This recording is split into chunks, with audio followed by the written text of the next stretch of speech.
ये कहानी एक ऐसी आवाज की है जो कभी भीड़ में खो जाया करती थी। एक ऐसी शुरुआत जो बहुत बहुत ही साधारण थी, लेकिन जिसकी मंजिल कुछ और ही बननी थी। कहते हैं ना कि बड़ी बड़ी कहानियों की शुरुआत में अक्सर कोई शोर शराबा नहीं होता। वो तो बस एक आम से दिन की तरह बिल्कुल चुपचाप शुरू हो जाती हैं। तो चलिए जरा उस मंजर में चलते हैं। सोचिए, सुबह के कोई 5 बजे का वक्त होगा। ठंडी ठंडी हवा है और प्लेटफॉर्म पर एक हल्की सी धुंध छाई हुई है। कुछ लोग बेंच पर बैठे ऊँग रहे हैं तो कुछ अपनी ट्रेन का इंतजार कर रहे हैं। माहौल में एक अजीब सी खामोशी है जो सिर्फ ट्रेनों की आवाज से ही टूटती है। और ठीक तभी इस खामोशी को एक आवाज चीरती है। चाय, चाय, गर्मा गर्म चाय। अब इस आवाज में कोई बहुत ज्यादा ताकत नहीं है, लेकिन एक सच्चाई है। ऐसा लगता है जैसे हर शब्द में मेहनत घुली हुई हो। ये आवाज एक छोटे से लड़के की है। पतला सा शरीर, साधारण से कपड़े, पैरों में घिसी हुई चप्पलें। लेकिन उसकी आंखों में, उसकी आंखों में एक अजीब सी चमक है जो उसे सबसे अलग बनाती है। और उस लड़के का नाम है नरेंद्र मोदी। कहानी असल में यहीं से शुरू होती है, उस आवाज के पीछे छिपे एक असाधारण सफर की कहानी। तो ये कहानी सिर्फ चाय बेचने तक सीमित नहीं है। नहीं, ये कहानी है एक सवाल की, और उस सवाल से शुरू हुए एक लंबे सफर की। चलिए थोड़ा और गहराई में चलते हैं। उनका जन्म हुआ था वडनगर के एक बहुत ही छोटे से घर में। एक ऐसा घर जहां सपने तो बहुत थे, लेकिन उन सपनों को पूरा करने के साधन हमेशा कम पड़ जाते थे। और जब जिंदगी आसान नहीं होती ना, तो जिम्मेदारियां अक्सर उम्र से पहले ही कंधों पर आ जाती हैं। तो वो जो रेलवे स्टेशन था, वो उनके लिए कोई खेल का मैदान नहीं था। वो उनकी जिम्मेदारी थी। एक जिम्मेदारी जो उन्होंने अपने घर की मदद करने के लिए चुनी थी। लेकिन कमाल की बात यह है कि उन्होंने अपनी इस मजबूरी को ही अपनी यूनिवर्सिटी बना लिया। वो हर दिन आते जाते लोगों को देखते, उनकी बातें सुनते, उनके चेहरे पढ़ते। ये दुनिया और जिंदगी को समझने का उनका अपना एक तरीका था। और उन्हीं लोगों को देखते देखते उनके अंदर एक सवाल ने जन्म लिया। क्या मैं सिर्फ यही करने के लिए पैदा हुआ हूं?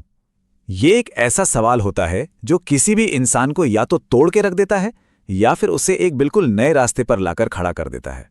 तो इस सवाल ने उन्हें तोड़ा नहीं, बल्कि बनाया। और यहीं से शुरू होती है उनके जीवन के उद्देश्य की खोज, एक नए रास्ते की तरफ उनका पहला कदम। उन्होंने वो जाना पहचाना माहौल, वो आराम, सब कुछ छोड़ दिया। कोई बड़ा प्लान नहीं था, कोई गारंटी नहीं थी, बस दिल में एक इच्छा थी, खुद को खोजने की इच्छा। और वो एक अनजान रास्ते पर निकल पड़े। इसी सफर में वो राष्ट्रीय स्वयं सेवक संघ यानी आरएसएस से जुड़े। यहां उन्हें कोई बड़ा पद या शोहरत नहीं मिली। जो मिला वो था काम, अनुशासन और एक ऐसा उद्देश्य जो खुद से कहीं ज्यादा बड़ा था। सालों की इसी कड़ी मेहनत और अनुशासन ने उन्हें बहुत जरूरी बात सिखाई कि सपने सिर्फ सोचने से पूरे नहीं होते, उन्हें तो हर दिन हर पल जीना पड़ता है।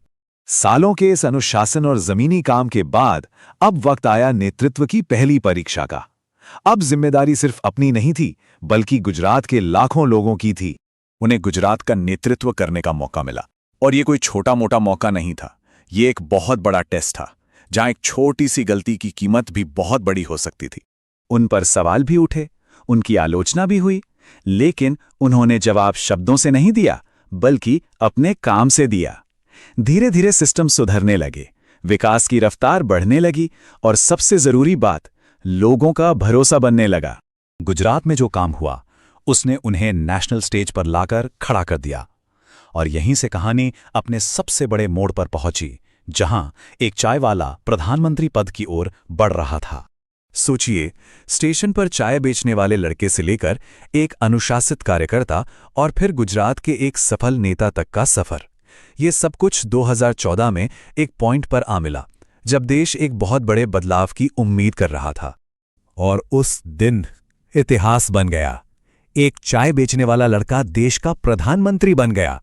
ये सुनने में किसी फिल्म की कहानी जैसा लगता है ना? लेकिन ये हकीकत थी। लेकिन प्रधानमंत्री बनना कोई मंजिल नहीं थी। अब तो हर दिन एक नई चुनौती थी, और हर फैसले का असर करोड़ों लोगों पर पड़ना था। पर एक चीज थी जो नहीं बदली, और वो था उनका सिद्धांत की रुकना मतलब खत्म होना। तो इस पूरी कहानी का असली मतलब क्या है? देखिए, ये सिर्फ एक व्यक्ति की जीवनी नहीं है, ये उन फैसलों के बारे में है जिनका सामना हम सब अपनी अपनी जिंदगी में करते हैं। हम सबके सामने जिंदगी में हमेशा दो रास्ते होते हैं। एक रास्ता होता है आराम का, बहानों का, और दूसरा होता है मेहनत और जिम्मेदारी का। हम चुनते क्या हैं? बस वही हमारी कहानी तय करता है। तो इस कहानी की सबसे जरूरी बात यह है कि कोई भी इंसान अपनी शुरुआत से बड़ा नहीं होता, वो अपने फैसलों से बड़ा बनता है। हालात चाहे जो भी हों, आखिरी फैसला हमेशा हमारे ही हाथ में होता है। वो लड़का जिसकी आवाज कभी उस भीड़ में खो जाती थी, आज उसकी आवाज पूरी दुनिया सुनती है। और ये सिर्फ उसकी कहानी नहीं है, ये हर उस इंसान की कहानी हो सकती है जो बहाने बनाना बंद करके खुद को बेहतर बनाने का फैसला कर ले। सवाल ये नहीं है कि कोई कहां से शुरू करता है, सवाल बस इतना है कि उसका अगला फैसला क्या होगा।